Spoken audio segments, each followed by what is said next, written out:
สวัสดีครับพี่น้องผมมาพบกันกับเจ๊เจ็บเถยเท่าจ้าตอนนี้ยังไม่ทันได้กลับนะครับพี่น้องค่ะยังอยู่น้ำเมชีอยู่ค่ะตอนนี้เมชีกำลังหาขวดเดินวาดอยู่ค่ะเมชีขยันบริยนั่งนะคะ หลวงพี่บอกว่าคนเราวันตกลงเสเอิญอันไม่ชี้เรื่องเนี่ยพ่อ ทุกคนให้เอิญเมชีถึงจะพ่อจัดอืมนะ เอิญมาชื่อหรือพ่อขาวบ่ เออ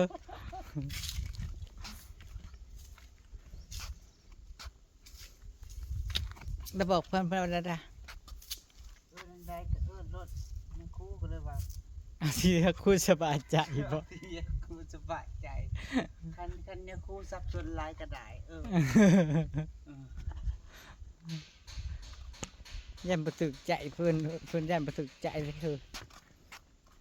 มีญาติโยมเพิ่นมาอันต้นยังนะ มองนี่ใครเคยคุ้นบ่เคยมาตั้งหินกับ พอออกปี โอ้โห อยู่ในนี่เด้อพอก ล่องได้ล่ะกล่องได้ล่ะ ขยับง่ายไปแล้วที่อยู่ บ นี่ อกเออ เราฝึกนี่ มาทบ ไร ทบทวนความจำบ่ บ่ถึงเคยไม่หลายปีแล้วเนาะ เออแต่ไม่ใหม่พุ่นเนาะ บังเอิญโลกมันกลมม สงสัยเฮ็ดบุญร่วมกันนั่นแหละ มือไปมุกดาหาร เป็นวันพาขึ้นรถ เอิ้นไปเจอบ่ ไปพ่อพอออกเป้พี่น้องอือ อืม ไปพ่อมาออกเป้การนี้ หาบ่กล้าทักดอก ไม่ออกเทียบกระทัก ไปทักพอออกเป้ เพื่อจิไปหาอันนั้นพระเมียเพิ่น ไม่กล้าสิพาย่างเลาะเพิ่นสิพาเลาะ ถ้าย่างเบิ่งเนาะว่าบริเวณวัดที่อยู่นี่มันแนวใดนี่ใดมันก็อยู่ในป่านั่นล่ะอยู่ในป่าบ่มีหมู่บ้านดอก ได้โดดหรือบ่ทันได้ลงไปบ่ายอยู่ได้นี่สิลงไปบ่ายก่อน กวดไปน้ำจูบไปน้ำมันจังบ่โฮกเลย อืม เกิด ก็นั่นนี่ สา ตัว สีขาวใสผ่องใสเลยเกิดสนา สะอาดนะคะ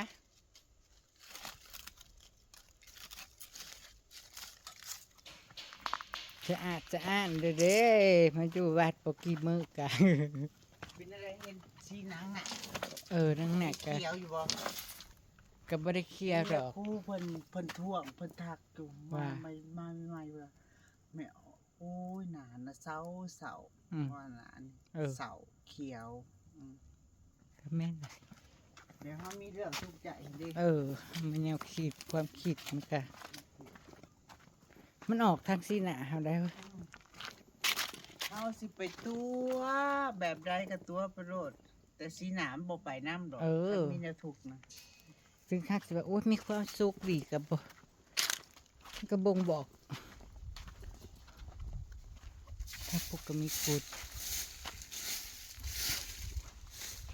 ย่างเลาะไปค่ะอันนี้เป็นอันนั้นเก้า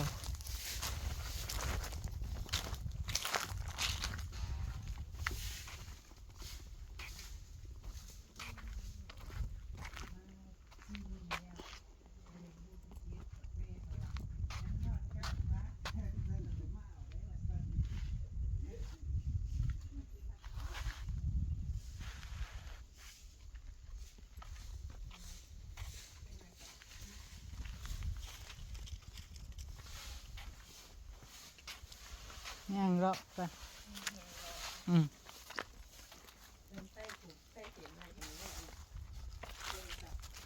เป็นยังดอกอืมเดี๋ยวจะไปหันจุดทูบก็จุดทูบขอพรคนเด้อพี่น้องเอ๋ยมาเด้อมาขอพรน้ำกันเด้อค่ะแต่นี่แตะก้อนนั้นพระตะกี้มันจะมีพระเต็มอยู่แถวนี้แหละ ติมาดีได้แทนสั้น สั่นตัดนี่เนาะ เป็นสั้นเป็นแถวเพิ่นตั้งไว้หากแค่ผู้ใดแล้วมาตั้งไว้เนาะแต่ก่อนเนาะมันมีคนมาตั้งไว้หลายมันจะมีมาแต่ไรแล้ว เดี๋ยวนี้เพิ่นเอาขึ้นเบิดบ่ เพิ่นเอาไปอนุรักษ์เนาะ นี่ในหม่องหนึงนี่ตะเก้านะในนี้เนาะตะเก้านะเต็มผู้ตั้งแต่ในผู้ออกมาฮอดพี่ปากพี่ อันนี้ตะกี้โชว์นี่แหละยายแน่นนะ นี่ ทางนี้นะ ทางนี้ก็มีนี่ อืม แล้วก็ฟังนี่พร้อมนี่ จริงๆแล้วมันเป็นหูน้ำลงมาเด้อค่ะนายพูดนั่นแล้ว สุดนะ อืมเป็นหูน้ำเข้าไปหลายปีหลายภาคปีมันก็อันเนาะมันก็คูณขึ้น ดินมันอันนั้นจุดทูบกันเด้อพี่น้องเอ้ย เตียนเตียนเอาเด้อติดนะขอยัง ขอจบขอลาบตะกาขอให้อยู่ดีมีแห้งถ้ามาหากินเนี่ยก็ขอให้ได้การสมความมุ่งมั่นปรารถนาเด้อค่ะ ขอพรได้ขอกะดีเยเพิ่นบ่ได้ขาย ให้มีไม่เท่าพุ่นนะไม่เท่ากันยังสิ นี่ไม่เท่าไม่เท่าหลวงปู่หลวงพ่อ ไม่เท่าสักสิตัวเรากกสิตายปลายสิเป็นจะประจากเลย บ่ได้แก็บบ่ได้มาซี่ไม่ออกอันไม่ออกเกียบเนาะซี่ปุ๊บกลายเป็นผู้ชายปั๊บว่าจัก ที่พันตายกลายเป็นผู้ชายที่พันกกกลายเป็นผู้หญิงวะ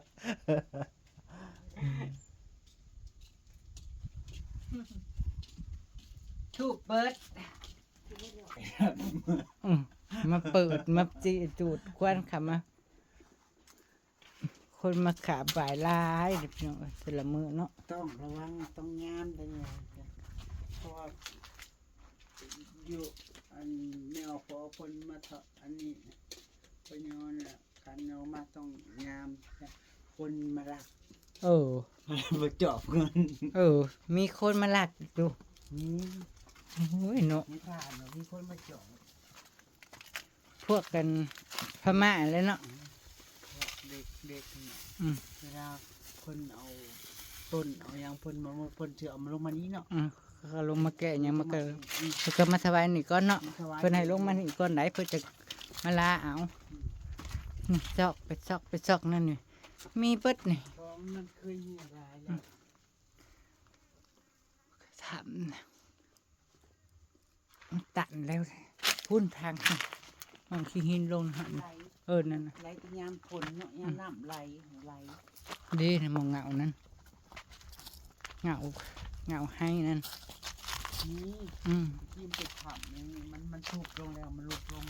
ผู้เพิ่นทุกเพิ่นปิดแหละ เป็นปี เขาเจะปิดเองเขาเจ้าแหละลูกของ เป็นเขาห้องน้ำที่ พาจะไปเข้าห้องน้ำซิบ่พี่ปู่บ่มีบ่ห้องน้ำทางปุ่นอ่ะมีบ่ทางปุ่นอ่ะคือมาข่าวพี่บ่ น้ำมือแรกมาอาบน้ำอยู่พี่มาเขาอยู่พี่ แต่มันบ่มีทางปุ่นอ่ะ มีนะผมก็มี เนี่ยคือเรียกว่าบ่มีโชคแล้วกลางคืนสิมาข่าวได้บ่คะ ตีที่ตื้นหนาวมาน้ำมืดไปเลย โอ้ยจะบอกนะว่ามาข่าวห้องน้ำอยู่พี่ เอามือแรกมาเขาพี่เข้าไปตีที่ โอ้โหห้องไหนเห็นห้องน้ำอยู่พี่บ่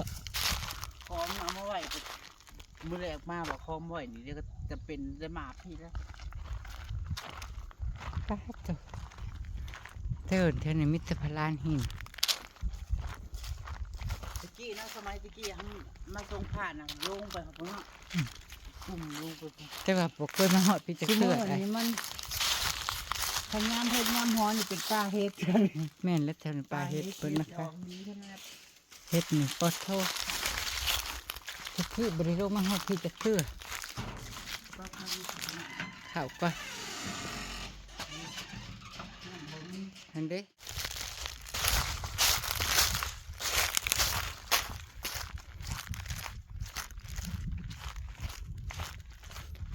มันมีน้องสระน้ำ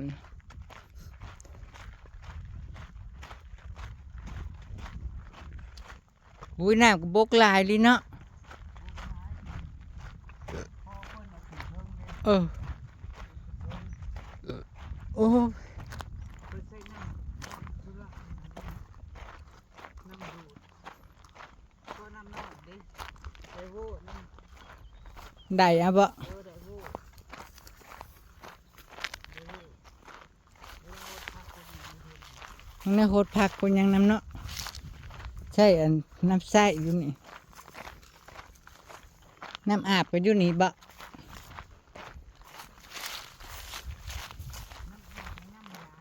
เอออันนี้ว่าจะโคตรผักบ่พาดดอกหั่งหน่อยไหม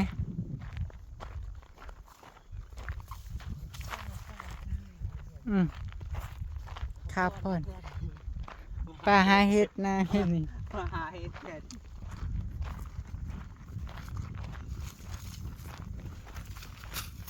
โอ้ยป่าบ่อนดูตรงง่ายนึงนะ ป่าเนี่ยมันก็สีตัวใหญ่หลายเนาะก็หลายปีเลยเขา จะน่ะบริแหงเปิ้นนกเจ้าไปเลยเห็น ห บ่ ลายปีแล้วเขาบริลงเอาป่านะเนาะ นี่ค่ะขี้ส้มบ่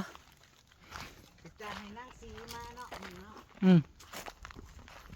ครัวนะ กลัวหอยบ่ กบไง เออ นี่นะ โยกไปเฮ็ดหยังบัดนี้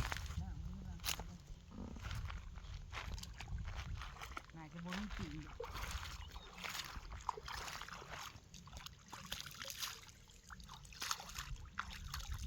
อยู่แบบธรรมชาติเลยแล้วเนาะ จะทุบง่ายได้เลย เฮ้ยจะไปหากบนั่นไรเนาะ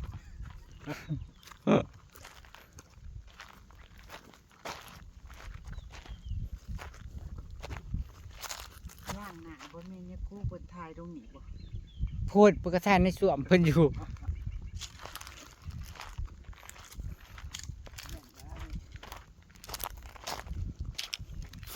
ป้าเพิ่นสิไปถ่ายโทรศัพท์เพิ่นก็ได้ป้าดพื้นนี่บ่ได้อึดนี่นะ มาอยู่นี่นะซื้อสินแปดนี่มันต้อง สำรวมเด้อ สำรวมบ่ทุกสิ่งทุกอย่างอันนี้นับแต่การเว้า แม่ การทำปฏิบัติตัว ปัดปัดโต ปฏิบัติตัว มาอีกนี่นะไปเฮ็ดพื้นนี่นะ เนาะ อืม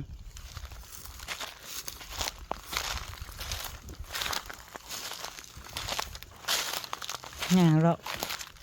บริเวณวัดนะคะถ้าย่างเราะเบิ่งก่อนมาบ่เคยสำรวจย่างมาทางฮอดปีจักเทื่อเด็กปุด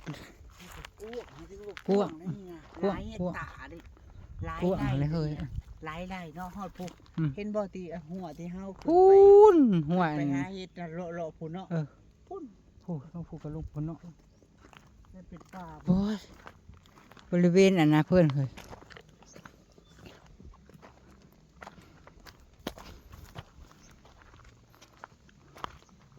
ทางนี้มันปลูกบ่ได้เพราะมันฮอดบ่เพิ่นก็ไปปลูกอยู่หันค่ะเลี้ยงฮอดไก่ เพิ่นปลูกเพิ่นอันเพิ่นเฮ็ดเองนี่ อ๋อ อันนี้พูดน่ะเด้ เออ อยู่ผู้มีนั่นเฮ็ดเอง เออ ซองละลังเทิงก็ลังนี่ ลังเทิงตัวน่ะ เพิ่นก็เก่งดีนะ เออ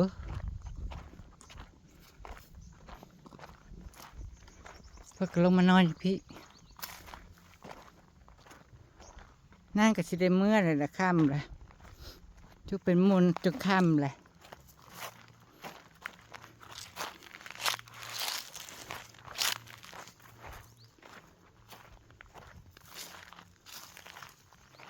จะเอาลูกหัว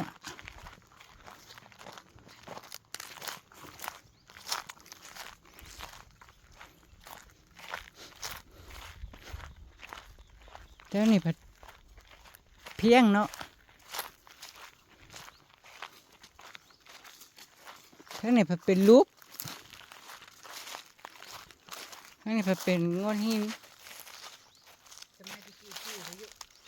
มาตีอันนี้เลยปะชายถึงเนาะปะชายเป็น ตกผาชาย ปลูกต้นยางต้นบ้านเฮาต้นนี้ ต้นยางบ่ บ้านเฮานั่น จักแล้วเฮ้ย ตามหัวใหญ่อย่างดี ต้นยาง ต้นยาง บ่แม่นต้นยางว่าเหรอต้นยางเป็นต้นยางบ้านเฮาต้นยางบ้านต้นยางเฮ้ย ต้นไทยด้วยล่ะ ตัวกระสิต้นยางคือกันแต่ว่าภาษาไทยก็ได้ต้นยางบ่ เพิ่นเน้นปลูกก่อนไม้หลายหลายต้น เนาะนี่ กันเป็นป่าอยู่ มันก็ปลูกกันหน่อไม้ ปลูกป่าเอาไปจุดแล้วมันจะโคกเนาะป่าเนี่ยมัน ใบมันเด้เพื่อจะให้มันเป็นพุ่มเป็นหยังบ่มักดะอีดำบ่ ทางพวกกบน้องได้ขึ้นเบิ่งบ่ บ่ไก่โพด เด้น้อง ไก่โพด ไปน้ำไม่ได้ไปเบิ่งไปน้ำที่ได้ท่อน้ำมันได้ เออมันพังต่อมันนี่เนาะต่อไปแล้วพวกแกลแวกเพราะว่าเพิ่นอันเฮ็ดอันทางย่างเพิ่นน่ะก่อคักแน่ตายเป็นห้องเฮ้ย ใช่ น้ำมันเนาะน้ำนี่เป็น เพิ่นสิกั้นเป็นน้ำโทนไว้เดี๋ยวนี้นะมันน่ะก็สิเป็นน้ำเท่านี้ สูงประมาณ2 เมตร ได้ลายเติบเป็นอย่างนั้นเนี่ยนะมันยามหนักกับน้ำปิๆเลยนี่เนาะมันฝนตกแน่เบิ่ง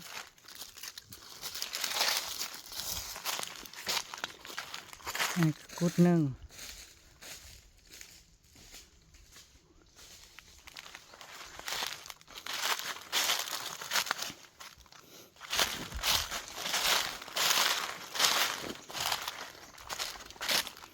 ทางย่าง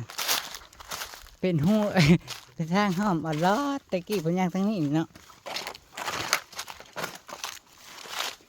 ตะกี้เพิ่นย่างทางนี้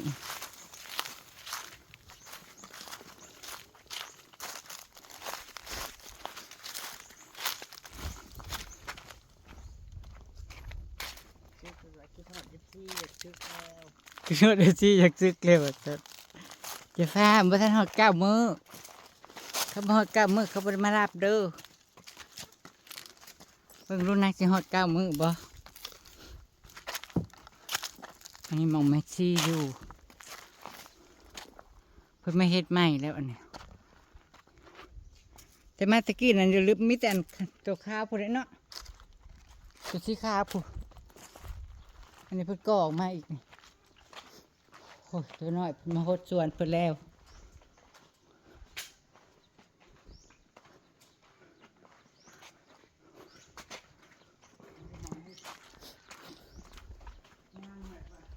พระเจ้าขนมมาฝากบอกคือพามา น้ำเวลาก็เฮ็ดกินอยู่ในน้ำให้ดูปูน้ เออ มาเบิ่งมันอยู่มันนอนกระบัดนี้พามาเบิ่งหมองนอนเพิ่น ำน้ำ เอาอันนี้หมองเพิ่นนอน เอาไม่ออกเจี๊ยบบ่มีเงินเติมน้ำมันบ่ บ่แล้ว เพิ่นเอามาเอาเงินมาเติมน้ำมันอีก มาเอาเงินมาเติมน้ำมันอีกโอ้ย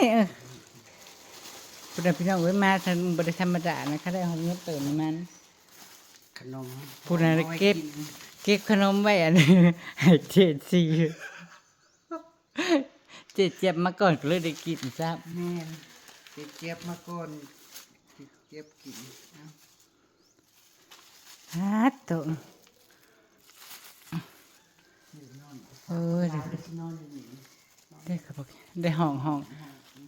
งแล้วก็ไว้ให้เพื่อนนอนให้กันเป็นซีนอนบ่ตะกี้มีแต่ตัวนั้นหน่อยเดียวเนาะเพิ่นก่อออกมาใหม่ก่อออกมาใหม่เพิ่นเลยเนี่ยโอ้แสดงว่าค่ะสถาเพิ่นกว้างอยู่เนี่ยบ่ได้ปีเนาะป้าโตกว้างอีหลิมัง อ๋อมีรถไฟฟ้าห้องเจ้าน้อยบ้านนี่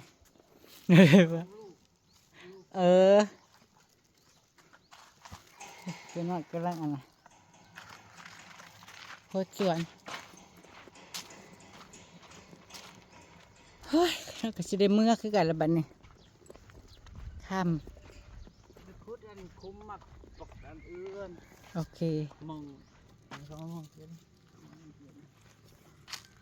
พวกกระปุกพุ่นน่ะผ่าปิดกันเป็นสิรอดเขาได้บ่แหละสิบอกฮอดออกโล้นบ่ ใกล้ทะเล เรื่องผ้าใกล้ผ้าเหลืองนี่ โอ้ย ออกฮอดได้จนน้อยเอ้ย ต้นเขียวๆนี่หน้าดำได้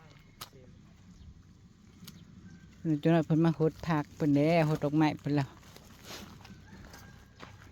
อันนี้สวนดอกไม้หรือสวนอีหยังสวนดอกไม้สวนผักมักเล่นมักปลูก เมื่อวานถ้าก็ไปเอาไปขอหุ้นเขาขี่เฉลี่ยไปพูด โอ้ใส่นี่แหละมันอันบ้านโพนก็มีต้นนี้เนาะบ่ได้กี่หลัง ตามที่รังจะมีแนวข้ามอยู่เงื่อนดังต้องเงื่อนจังเงื่อนอ่ะกระจายสลับกัน เออก็สิมีประจำอยู่ดอกเนาะให้เปลี่ยนกันมาโอ้ยต้นหมากติ้วนะโอ้ยหมักนงหมักนาเพิ่นปลูกได้ปลูกก็ ไว้คุดปลูกคุมบักแทนยังก็เห็ดแล้วมาตะกี้บริเนานี่ได้นะ อ่า นี่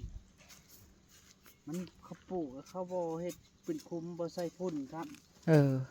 นี่ได้อัง ขาดอำมาลามา เห็ด ห้องมันก็มีแต่แม่ชีอ่อนผู้เดียวเนาะเล่าก็ทั้งกับเฮ็ดหยังแน่เฮ้ยมาคมมาคามปลูกว่ะทั้งในพี่เด้อจ้ะแล้วได้ปลูกหยังบ่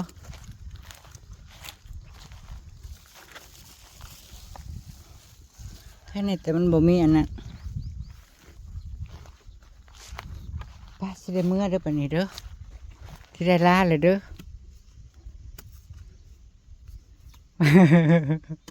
คือหันหลังให้บ่พอสิเมื่อไปคือหันหลังให้บ่